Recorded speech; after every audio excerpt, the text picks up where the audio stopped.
dear beloved, Boss Mike Cervera. Tapos bilang Pangulo. Ay, nako! Mr. President, yabangan mo na! Oo, at least yung yabang mo, nagkakatotoo talaga. Hindi tulad yung sinabi ni Digong, build, build, build.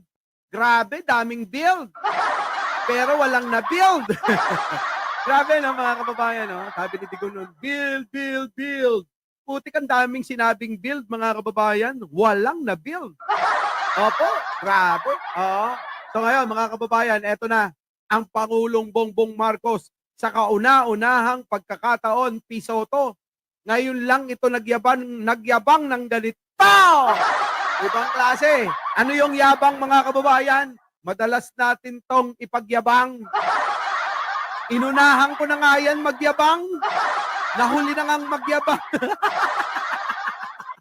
Nahuli na ngang magyabang, si Pangulong Bongbong Marcos, Pero ngayon, mga kababayan, eto. Oo, siya na mismo ang magyayabang sa inyo, mga kababayan.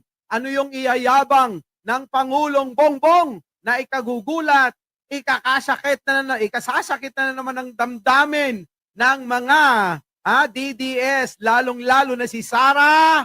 Eto na, pasok, Mr. President. Bago po ako matatapos bilang Pangulo, magkakaroon na tayo ng subway dito sa Pilipinas. Nako. Yung subway, yung tren na dumadaan sa ilalim ng lupa. Nako. Yung nakikita po natin, dati nakikita lang natin sa sine yan. Meron na po tayo dito sa Pilipinas. Nako! Ano na?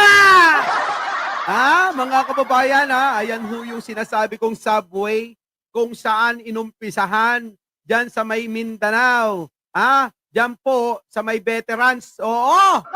Malapit po kung saan nagngangawa si Sulaika. Opo, naalala nyo po ba yon? Nung nag-rally-rally pa sila?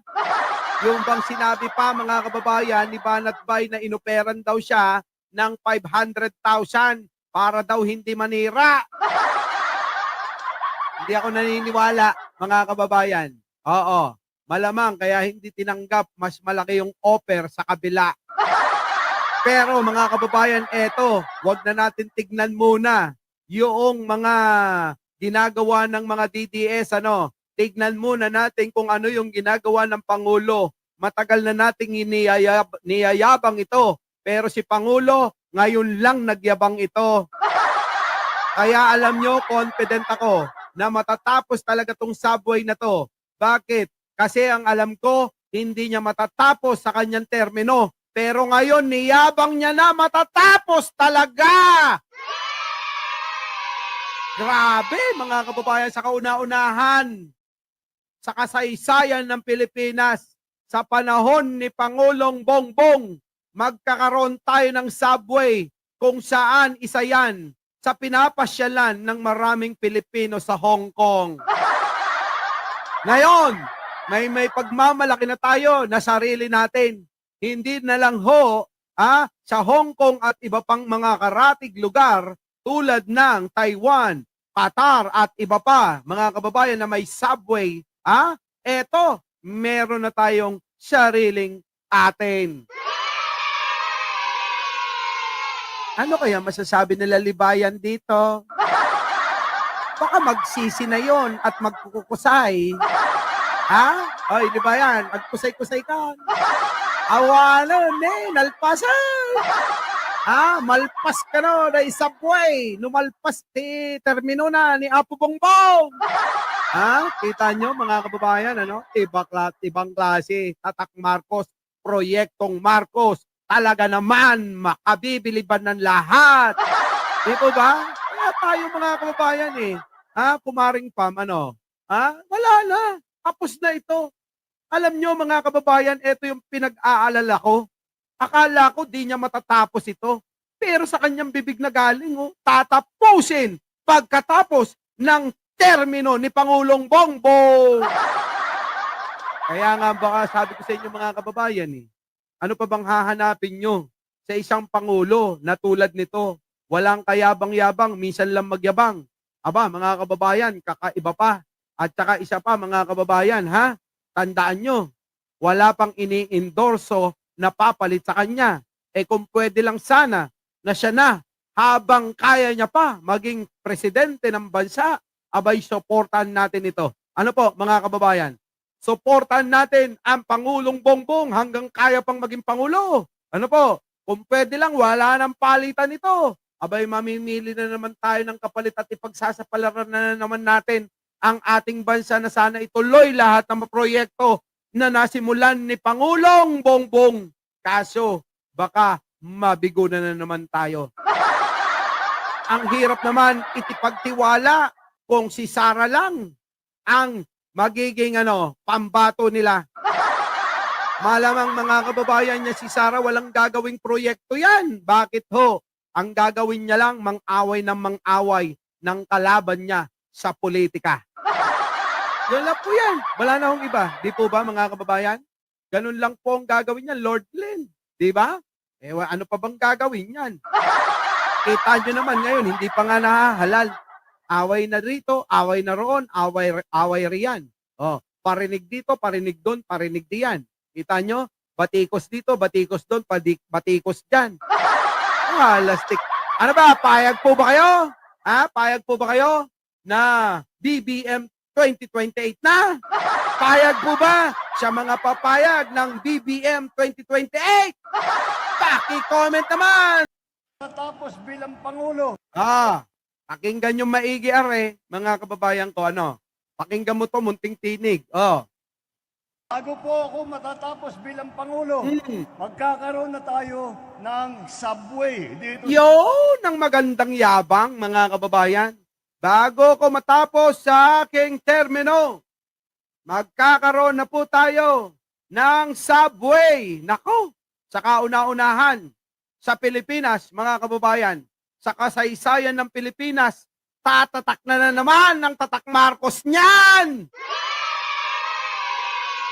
Ano ang tatak, mga kababayan?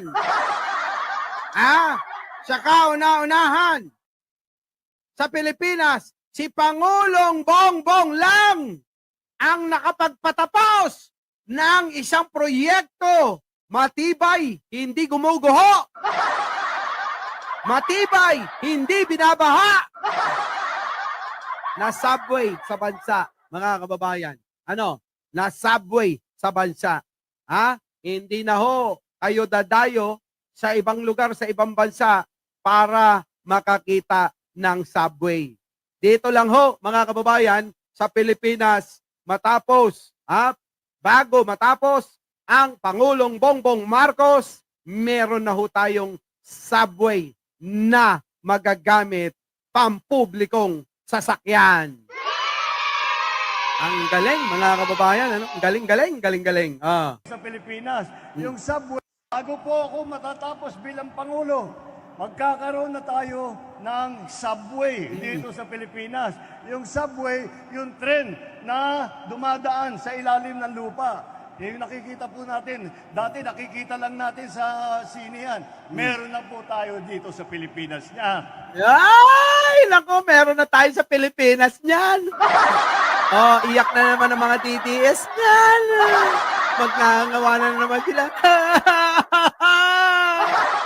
Bakit? Siyang nakatapos. Dami, mga kababayan. Hindi lang ho yan, hindi lang ho yan.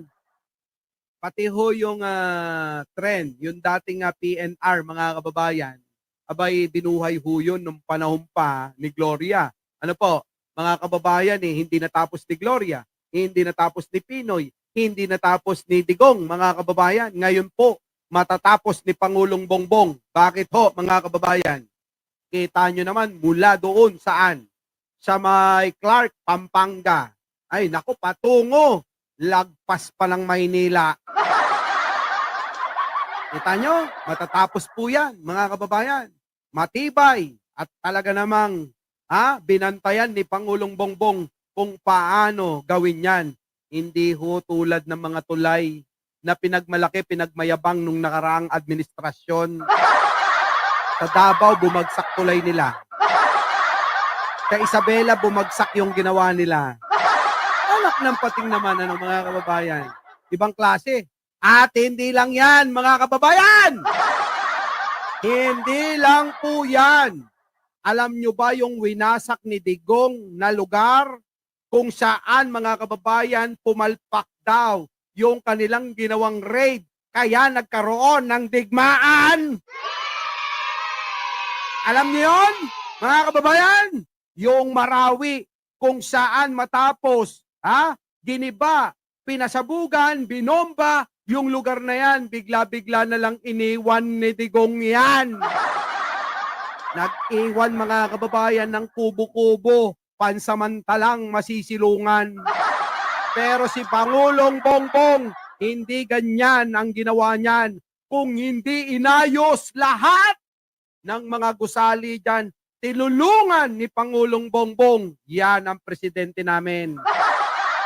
Kung yung presidente nyo, nagwawasak, nagwawala na parang baliw, si Pangulong Bongbong, tagaayos ng mga sinisira ng presidente nyo. Our beloved Boss Mike